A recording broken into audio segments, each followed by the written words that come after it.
तमाम देखने और सुनने वालों को प्यार भरा सलाम और आदाब। इस वक्त हम डाक बंगलो डोडा के अंदर मौजूद हैं। बड़े लंबे अरसे के बाद आज एमएलए डोडा महराज मलिक से मुलाकात हुई और हमने मुनासिब सोचा कि इनसे आज रूबरू होके वो गुफ्तगू करें, वो बातचीत करें, जो लोगों के सवालात हम तक भी पहुंचते हैं और जो लोग इन तक जो है वो बात पहुंचाना चाहते हैं। फिलहाल बहुत बहुत शुक्रिया आपका इस वक्त जो आपने टाइम दिया। आप मुझे बताइए, जिस तरह से आपने प्रोग्राम बनाया था किश्तवाड़ का, किश्तवाड़ जो एक डिस्ट्रिक्ट है, पहले तो डोडा का ही डिस्ट्रिक्ट था वो भी, लेकिन आज जिस तरह से आपको वहां पर मना किया गया डिस्ट्रिक्ट एडमिनिस्ट्रेशन की तरफ से, इतना जो वहां पर मना करना या बाकी रैलियां करना, ये किस तरह का आपको ये दिखाई दे रहा है कि एडमिनिस्ट्रेशन आपके साथ ताउन नहीं दे रही या एडमिनिस्ट्रेशन आपसे डर रही है? देखिए, नशे के खिलाफ 100 दिन का प्रचार कर रहे हैं। कई लोगों को, कई बच्चों को नशे का पता ही नहीं है, लेकिन रोज रोज 100 दिन उनको नशे के बारे में जानकारी दी जा रही है। तो कहीं ना कहीं ये बहुत बड़ा सवाल रहता है। और उसके अलावा हमारा प्रोग्राम किश्तवाड़ के अंदर 1 महीने पहले का था और मुझे लगता है नशे को रोकने के लिए नहीं, महराज को रोकने के लिए साजिशें हो रही है। याद होगा आपको, जब मैं जेल से आया बिल्कुल, तो डोडा के अंदर भी उनका शेड्यूल बना। उसके बाद जब मैं यहाँ पर आया तो दफा लगाया गया, लोगों को रोका गया, आखिरी लम्हे में फिर प्रोग्राम हुआ। आज फिर भी पता था 5 तारीख का प्रोग्राम ऑलरेडी बनाया गया था, लेकिन एडमिनिस्ट्रेशन को उतारना पड़ा, पॉलिटिकल पार्टीज को उतारना पड़ा एलजी, उसके अलावा कोई भी चारा नहीं था। तो उसको सामने रख के महराज को रोकना है, नशे को नहीं रोकना है, महराज को रोकना है। लेकिन लोग इसका जवाब पूरी ताकत के साथ देंगे और आने वाले कल में जो हमारा शेड्यूल कश्मीर का है, हम उस पर काम कर रहे हैं। मैं फिर भी उम्मीद करता हूँ कि 5 तारीख तक जो हमारा समय है उसमें हमें परमिशन दी जाएगी। दूसरा सवाल, जिस तरह से कल यहाँ पर गुंदना के जो एक्स बीडीसी है, उन्होंने बहुत सारे सवालात खड़े किए और उन्होंने कहा कि ज़मीनी सतह पर एमएलए के कोई भी काम नहीं हो रहे। आज तक जो आप जेल थे, यानी कि जेल के अलावा अगर बात करें तो आप बाहर हैं, तो ये काम जो है कर रहे हैं या सिर्फ आप सोशल मीडिया पर जिस तरह से लोग कह रहे हैं? लोगों का जवाब मैं देना ही नहीं चाहता हूँ। सवाल जनता के हूँ तो मैं जवाब दे हूँ। सरकार बैठी हुई है, सरकार में बैठे लोग जो हैं उनका तो मैं समर्थक नहीं हूँ, लेकिन जम्मू कश्मीर के जो हालात हैं जिसका जिम्मा उमर अब्दुल्ला सरकार ने उठाया है, बहुत सारे सवाल खड़े हैं। असेंबली का सेशन लगेगा, लोग जानते हैं। मैं कश्मीर का दौरा कर रहा हूँ, जगह जगह हर डिस्ट्रिक्ट में जा रहा हूँ। अगर वहाँ आवाम के मसाइल का हल हो रहा होगा, क्योंकि जम्मू कश्मीर की आवाम के साथ वादा हुआ था, आज वोट नहीं है, आज यकजा होगी, आवाम इकट्ठी होगी, अपनी ताकत का एहसास कराएगी जम्मू कश्मीर की सरकार को भी, और जम्मू कश्मीर का मकसद क्या है, किस मकसद से हमने वोट दिया था। अब देखेंगे आने वाले कल में। मैं कश्मीर के अलग अलग डिस्ट्रिक्ट के अंदर जा रहा हूँ, जम्मू के डिस्ट्रिक्ट्स में जा रहा हूँ, 20 डिस्ट्रिक्ट के टच करेंगे और वहाँ के हालात भी देखेंगे। हमारा अगर काम नहीं हो रहा है उसकी जिम्मेदार सरकार है। अगर मैं यहाँ का एमएलए हूँ और एमएलए के होते हुए हमारे यहाँ काम नहीं हो रहा है तो उमर अब्दुल्ला से ये सवाल पूछ लीजिए कि क्या उमर अब्दुल्ला के बाकी डिस्ट्रिक्ट्स में काम हो रहे हैं, यहाँ पर नहीं हो रहे? ये चीज़ें, ये सवाल आप नहीं पूछेंगे। बिजली का बहरान है, बिलों का बहरान है, किसका है? उमर अब्दुल्ला का है। यहाँ पर अगर काम नहीं हो रहा है, ज़मीनी सतह पर अगर फेलियर रह रहा है तो किसका है? क्या खाली मेरी कॉन्स्टिट्यूंसी में ये सवाल उठ रहे हैं? नहीं, ये पूरे जम्मू कश्मीर के अंदर उठ रहे हैं और ये सवाल उठेंगे बड़े पैमाने पे और बड़े ताकत से उठाए जाएंगे। आपने डोडा टाउन का भी विजिट किया होगा। इस वक्त जो सूरत हाल वो बनी है, जहां पर गंद के अंबार जो है हर गली चौराहे पे देखे जा रहे हैं। जो यहाँ के सफाई कर्मचारी हैं वो कई दिनों से हड़ताल पे हैं। तो इस टाउन को जो है किस तरह से देखते हैं? ये गंद जो है आज लोगों को ज्यादा परेशान कर रही है। देखिए, स्वच्छ भारत अभियान मोदी का सपना है। सरकार ने जिम्मा उठाया था जो कैजुअल लेबर से उनको परमिट करेंगे। गंदगी उठाने का काम लोग करते हैं, लेकिन उनको पैसा, उसकी अदायगी नहीं मिल रही है, उनको परमिनेंट नहीं किया जाता है। उनके लिए पॉलिसी बनाई जानी चाहिए थी। सरकार मेरे हाथ में नहीं है। मैं बार बार यही कह रहा हूँ कि बात उन लोगों से पूछे जिनके हाथ में इक़्तिदार है, जिनके हाथ में वो कलम है, जिस कलम से वो फैसला कर सकते हैं। ये सवाल उनको पूछना चाहिए। और रही बात साफ सफाई की, मुझे लगता है कि डिस्ट्रिक्ट डोडा के अंदर जो डिस्ट्रिक्ट मेरे पास है, जो कॉन्स्टिट्यूंसी मेरे पास है, मैं यहाँ के मुलाजमों से गुजारिश करना चाहूँगा कि आपकी आवाज़ को पूरी ताकत के साथ आपका एमएलए उठा रहा है हर जगह। बाकी जगहों पे लोग प्रोटेस्ट करें जहाँ के एमएलए नाअहल हैं, निकम्मे हैं। कहीं पे एनसी के लोग हैं, कहीं भाजपा के लोग हैं, कहीं पीडीपी के लोग हैं। अगर वो आम लोगों की आवाज नहीं उठा रहे हैं। इन बेरोजगार या रोजगार में बैठे, ये तो ना रोजगार में कह सकते हैं ना बेरोजगारी में कह सकते हैं, ये तो वो लोग हैं जो साफ सफाई का काम कर रहे हैं। इनकी अदायगी के बारे में अगर बात नहीं हो रही है तो मुझे लगता है इनको खाली उन कॉन्स्टिट्यूंसीज में प्रोटेस्ट करना चाहिए या वहां पर ये कचरे के ढेर लगाने चाहिए। डिस्ट्रिक्ट डोडा के जो कर्मचारी है, मैं चाहता हूं कि जो म्यूनसिपैलिटी के लोग हैं वो अगर मेरी बात सुन रहे हैं, मेरी गुजारिश रहेगी, मौदबाना गुजारिश, कि वो लोग अपना काम करें और जो आप लोगों ने मुझे ताकत दी है उस ताकत का इस्तेमाल मैं पूरी तरीके से करूंगा और सरकार को कटघरे में खड़ा करूंगा। आपका काम नहीं है प्रोटेस्ट करना, आपका चुना हुआ नुमाइंदा मैं हूं, मैं आपकी वकालत करूंगा। लेकिन अगर आप शहर को गंदा करेंगे तो यकीन मानिए ये तरीका अच्छा नहीं है, क्योंकि साफ सफाई का काम नहीं होगा तो इससे लोगों की जानें भी जा सकती हैं और वो जिम्मा आप नहीं उठा सकते हैं, वो काम आप नहीं कर सकते हैं। तो मैं चाहता हूं कि मैं उम्मीद भी करता हूं कि वो लोग स्ट्राइक को ख़त्म करेंगे और जो उनका काम है वो अपना काम करें और उनकी लड़ाई महराज लड़ने जा रहा है। जिस तरह से आपने शुरू में ये कहा था कि हम एजुकेशन सिस्टम को जो है बहुत अच्छा करेंगे या बेहतर करेंगे, अस्पताल का निज़ाम जो है वो बेहतर करेंगे, क्या लग रहा है कि इंफ्रास्ट्रक्चर एजुकेशन का या स्कूलों का देखकर आपको लग रहा है कि तब्दील हुआ है या उसमें कोई बेहतरी करने की ज़रूरत है थी लेकिन अभी तक नहीं हो पाई है? देखिए, अभी तक तो नहीं हुआ, लेकिन मैं जो कर रहा हूं, आप देखेंगे जम्मू कश्मीर के, मैंने कहा कि जो मेरा टेन्योर रहेगा यहाँ जम्मू कश्मीर की असेंबली के अंदर, मेरी कॉन्स्टिट्यूंसी सबसे हटके होगी। अब लिख लीजिए मेरी बात, चाहे मैं इतना बड़ा आदमी नहीं हूं, मैं सरकार का हिस्सा नहीं हूं, बड़े किसी मिनिस्टर पोस्ट पे नहीं हूं, लेकिन एक चुना हुआ नुमाइंदा हूं और अपनी कॉन्स्टिट्यूंसी के अंदर, एजुकेशन के अंदर रेवोल्यूशन लाऊंगा। और ग्रीनरी आप देखेंगे, जहां से डेवलपमेंट होगी, जहां से रोजगार होगा, उसके अंदर रिफॉर्म आपको दिखेंगे। 2-4 चीजों पे मैं फोकस हूं, जिससे एक तो रोजगार भी बनेगा और तालीम, आने वाला कल जिससे हमारा मुस्तकबिल बेहतर होगा, उस पे काम करूंगा। ये सवाल अभी आपका जायज़ है कि मैं क्या कर सकता हूं, लेकिन 5 साल के अंदर आप खुद कहेंगे कि यकीनन महराज ने एजुकेशन के अंदर रेवोल्यूशन लाया और सबसे बेहतरीन एजुकेशन गवर्नमेंट स्कूल्स के अंदर मेरी कॉन्स्टिट्यूंसी में हो गया। और आप देखेंगे, आप खुद भी देखेंगे, इस बार बड़े पैमाने पे इसी साल मुझे लगता है बड़े पैमाने पे बदलाव एजुकेशन के अंदर आएगा। देखिए, मेरी एक कोशिश है, यहाँ पर पोस्टें इतनी वेकेंट हैं, वैकेंसीज इतनी है, उसका जो है भरपाई करने का काम सरकार के पास है, सकीना इत्तू के पास है, लेकिन वो तो बोलेगी नहीं। अब मुझे बताइए कि वहां उन पोस्टों को फिल कैसे करूं। मैं स्मार्ट क्लासरूम बना रहा हूं, स्मार्ट बोर्ड दे रहा हूं, ताकि बच्चा भी अपनी तालीम खुद हासिल कर सके। वो क्लिक करेगा, वहां पर पूरा सिस्टम होगा, ऑनलाइन एजुकेशन होगी, तो आसानी से वो बच्चे तालीम हासिल करेंगे, क्योंकि मैं वो वैकेंसीज को फिल कर रहा हूं जो वैकेंसीज गवर्नमेंट ने फिल करनी थी एक टीचर की हैसियत से। अब जब तक ये टीचर देंगे या ना देंगे, तब तक मैं अपने बच्चों को महरूम नहीं रख सकता हूँ। मेरी पॉलिसी क्लियर है आने वाले कल के बारे में। जैसे मोदी जी का सपना है 2047 में विकसित बनाएंगे, विकसित नहीं, शिकस्त बना रहे हैं। क्योंकि आप मुझे बताओ, उसके लिए आप कर क्या रहे हैं? तालीम को इन्होंने आखिरी पैमाने पर रखा है। तालीम का मरकज इनके जहन में है ही नहीं कि एजुकेशन को बेहतर करेंगे। आप देखिए कितने गवर्नमेंट स्कूल इन्होंने बंद कर दिए।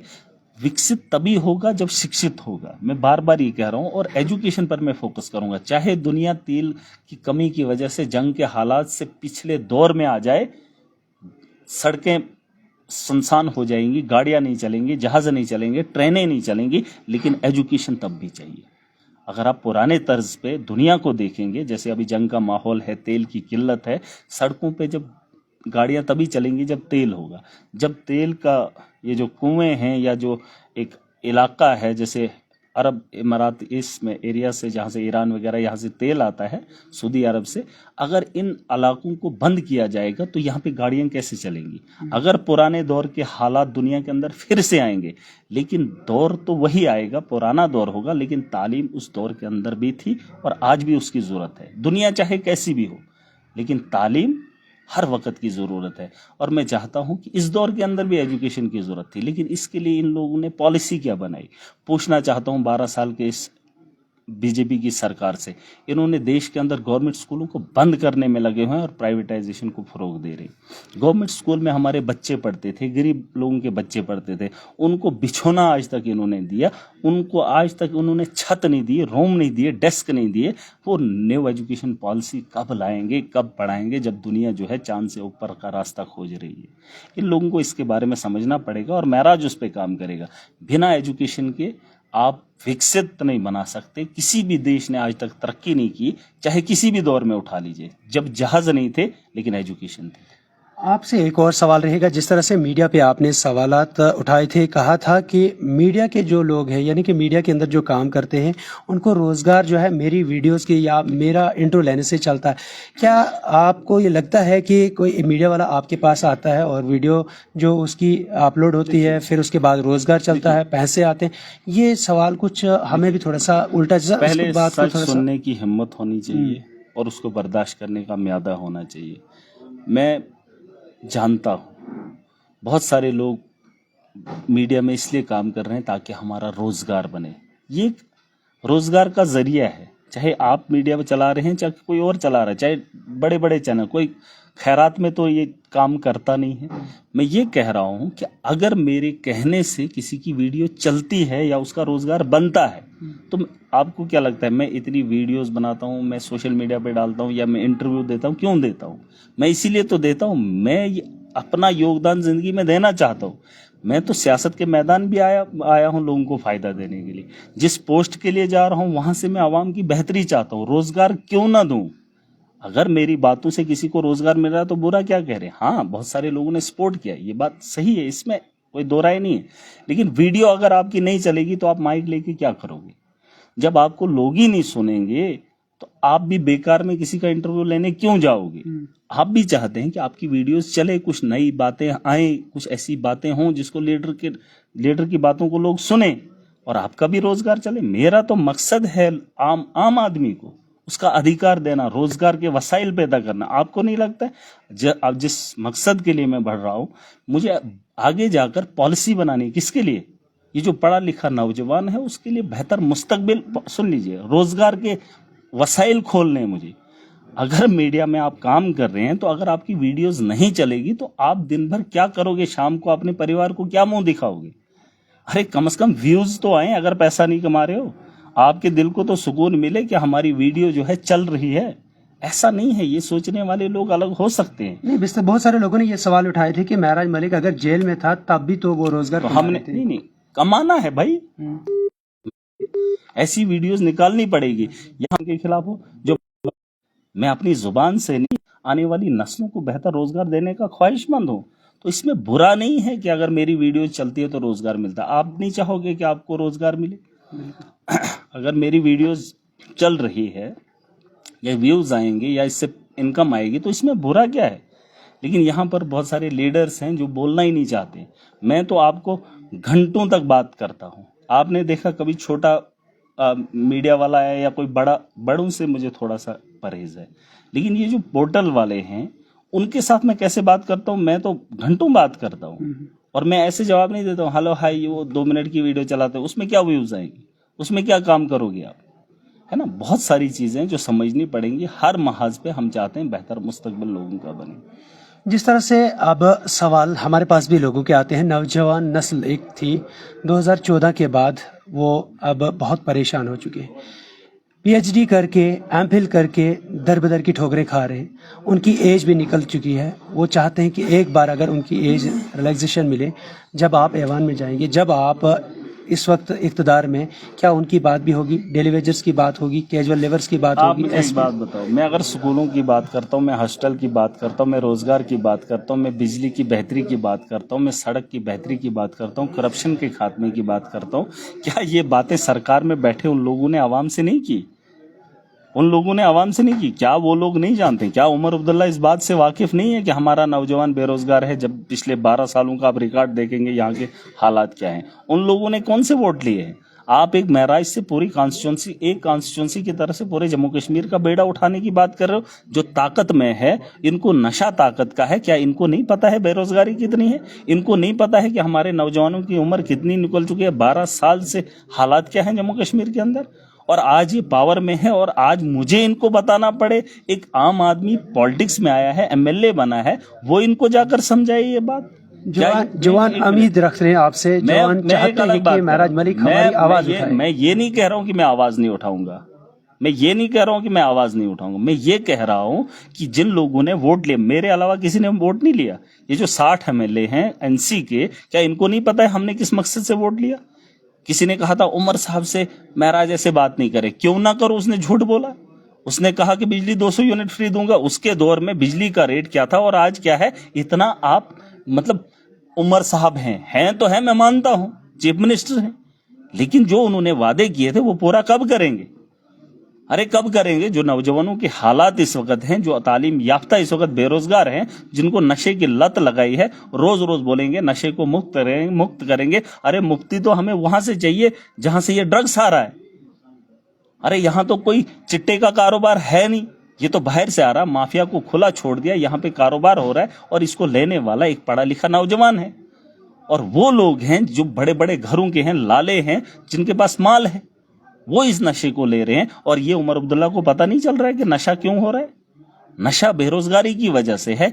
एक आम आदमी जब पढ़ता है या अपने बच्चे को पढ़ाता है, वो इस हाल में नहीं है, इतनी तालीम हासिल करने के बाद 20-25 साल लगाने के बाद उसको जब कहीं रास्ता नहीं दिखता है तो वो अपना गम छुपाने के लिए नशा ले रहा है। और ये शौक अमीरों का रहा है। आज भी मिडिल क्लास से ऊपर के लोग नशे को ले रहे हैं। आपको क्या लगता है चिट्टे का कारोबार या बिजनेस या नशा एक आम आदमी ले रहा है? नहीं। नशे की दुकानें, इन्होंने शराब की दुकानें खोल ली। ये तो इनको हद खत्म है। आप देखिए वहां पर एक्टर जो है सियासत का काम कर रहा है, ये तो खानदानी सियासतदान है। वहां पर उसका क्या काम था? मेरे जैसे आदमी का पॉलिटिक्स में कोई काम नहीं था। जब इन लोगों ने अपना काम छोड़ दिया, महराज जैसे आदमी को इनके खिलाफ खड़ा होना पड़ा।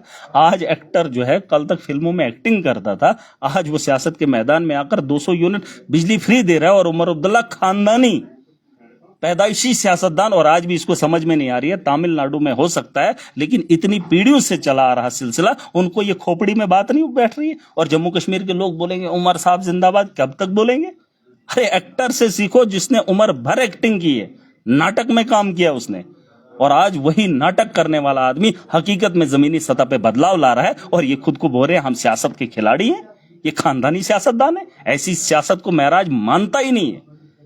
और यकीन मानिए अगर एक एक्टर ऐसा कर सकता है, महराज इतना अहल है, महराज इतनी ताकत रखता है। और जिस आदमी के साथ मैं खड़ा हूं, उसने दिल्ली के अंदर दुनिया के बेहतरीन स्कूलों को बनाकर दिखाया, उसने दुनिया के बेहतरीन हॉस्टल को इंफ्रास्ट्रक्चर तैयार करके दिखाया, जिसको देखने के लिए अमेरिका जैसा मुल्क दिल्ली के अंदर आता है। और ये गधों की जमात जब आती है, आपको क्या लगता है अगर मैं बनूं, केजरीवाल मुझे स्कूल बनाने से रोकेगा?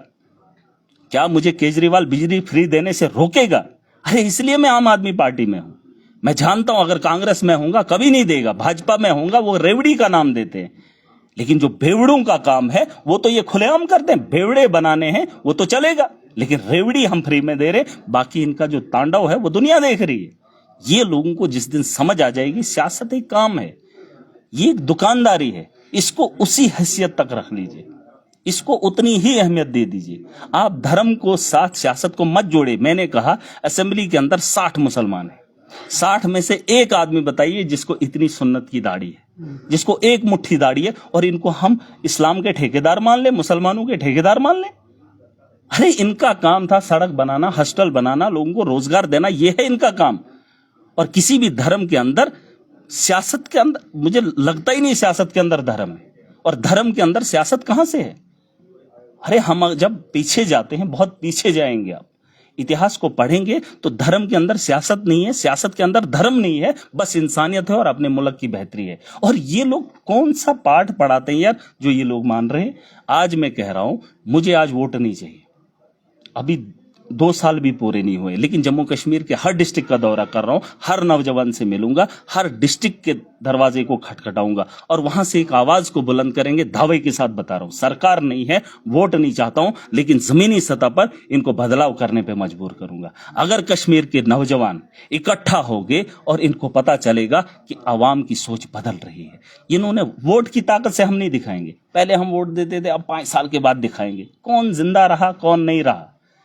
वोट का एहसास और ताकत का एहसास वक्त वक्त पर महराज इनको कराएगा। जो सत्ता में होगा अपने वादे पूरे करवाएगा, वरना वो तो वक्त और होगा, लेकिन यहाँ के हालात भी बदलते हुए देर नहीं होगी। आखिरी सवाल है आपसे, आपने सीएम बनने का भी दावा किया था, आप मुझे बताइए बीजेपी ने वो हथकंडे अपनाए, आर्टिकल 370 तोड़ा, स्टेटहुड छीन ली, उसके बाद भी वो सीएम नहीं बन पाए, तो आप कैसे बोल सकते हैं कि मैं सीएम बन सकता हूं? देखिए महराज वो आदमी है, आप मेरे बारे में पता कर लीजिए, डिलिमिटेशन सुन लीजिए, ये मत बता दीजिए आप, फिलहाल तो आप डोडा के हैं, आप मेरे बारे में पता कर लीजिए मैं इस मुकाम पर कैसे खड़ा हूं।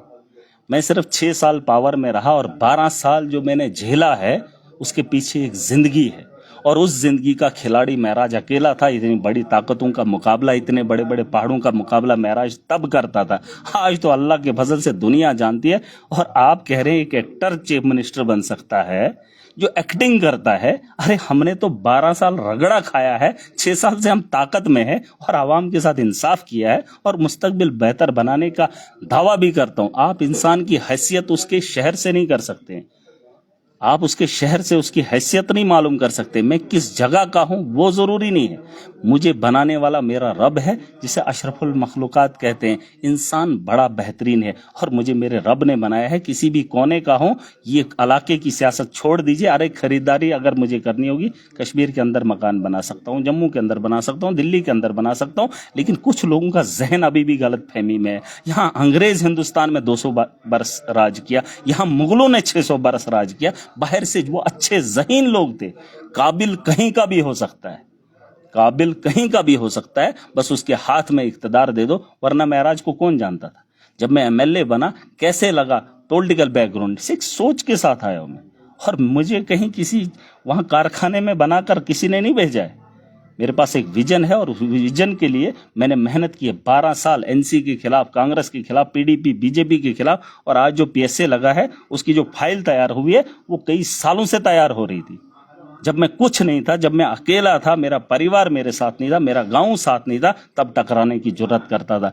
आज तो एक फील्ड मिला है, एक मौका मिला है जहां महराज को दुनिया जानती है। और आने वाला कल मैंने कहा ग्राउंड में खिलाड़ी, जैसे क्रिकेट बहुत सारे लोग खेलते बेस्ट को उठाकर इंटरनेशनल के लिए सिलेक्ट किया जाता है। फिर सिलेक्टर्स होते हैं कि 11 और 16 में कितने लोग जाएंगे, वर्ल्ड कप के लिए कौन सी टीम लेनी।